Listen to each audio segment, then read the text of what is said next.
Few gaming franchises elicit such a polar response. Depending on who you ask, Halo is either innovative and fresh enough to be worth playing for years, or a plague on society. So what's the verdict on this latest entry into the franchise? Well, let's put it this way. ODST might be the last game you need to buy this year. What began at Bungie as a simple expansion grew to be so much more. And while it's not a full-blown sequel, a fact that does have a few downsides, this package is pure fan service. Every Halo 3 multiplayer map ever made is included here, with 3 previously unreleased maps to boot. A brand new cooperative mode called Firefight is introduced. Topping things off is a 6-hour campaign starring the Orbital Drop Shock Trooper. This is most definitely the complete package. ODST tosses out the traditional Halo formula of a massive adventure that follows Master Chief as he gallivants around the galaxy saving the day. Instead, it puts you in the shoes of a weaker type of soldier and focuses the storytelling to great effect. The tale begins during the events of Halo 2, with a squad of Orbital Drop Shock Troopers preparing to drop into battle over New Mombasa.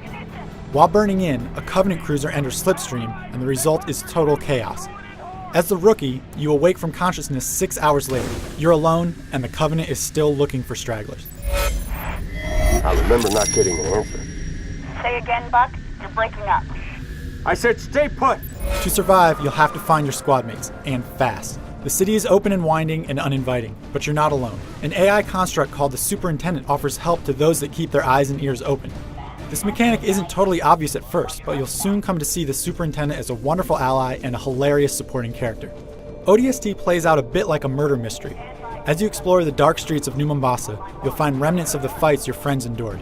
And things do not look good. The sense of loneliness is palpable, and the wonderful soundtrack does a great job adding to the tension. Each time you find a clue to the whereabouts of your squad mates, the story flashes back to let you play through their events.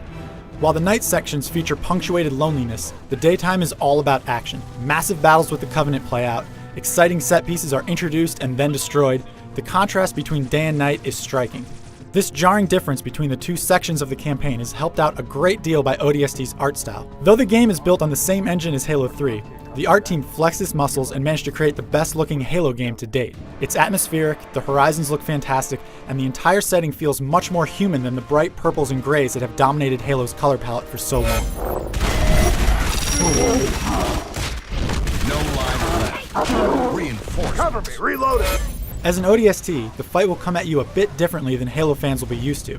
Health packs are a necessity, the weapon set has changed just a tad, fall damage is a reality, you've got some fancy new goggles that allow you to see night in a whole new way, and don't be surprised if you can't take quite as many bullets without biting the big one. These changes, along with the open hub world design and flashback mechanic, make ODST feel vastly different from its Halo predecessors. That's not a bad thing, and you'll likely walk away from the game wholly satisfied with this fresh approach. It isn't just the storytelling that is more focused. The level design is tighter, you won't find yourself getting lost like you could in past Halo games, and the hub city of New Mombasa ties the game together in a way that no simple series of levels ever could hope to. You're not Master Chief the solitary hero. Instead, you get a look at a whole crew of personalities, each offering a new place to explore and a different style of gameplay to keep the action from growing stale. The only downside is that the limited scope of the campaign causes the gameplay to occasionally devolve into shooting galleries, where you stand in one place and attack oncoming enemies ad nauseam. It happens just a little too often for my tastes. Even so, I found the brief campaign to be one of Bungie's best yet.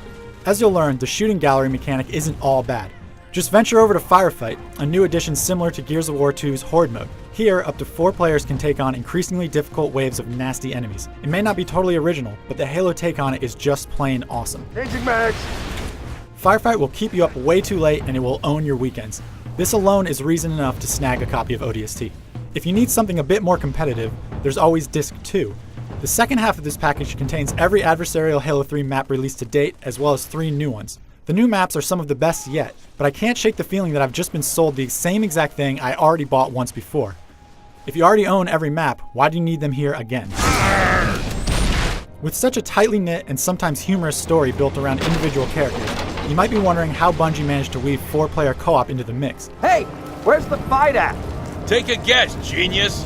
The answer is that they didn't. It's just slapped on, and it's totally at odds with the focused and powerful storytelling.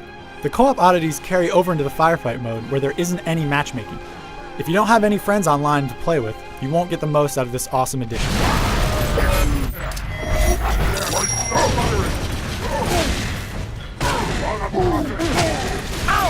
Halo 3 ODST's biggest problem might be one of identity. It's not a full sequel, but it carries the price tag of one. Many simply view it as an overpriced expansion. The truth is that there's enough here to satisfy any Halo fan. There's a short but thrilling 6-hour campaign.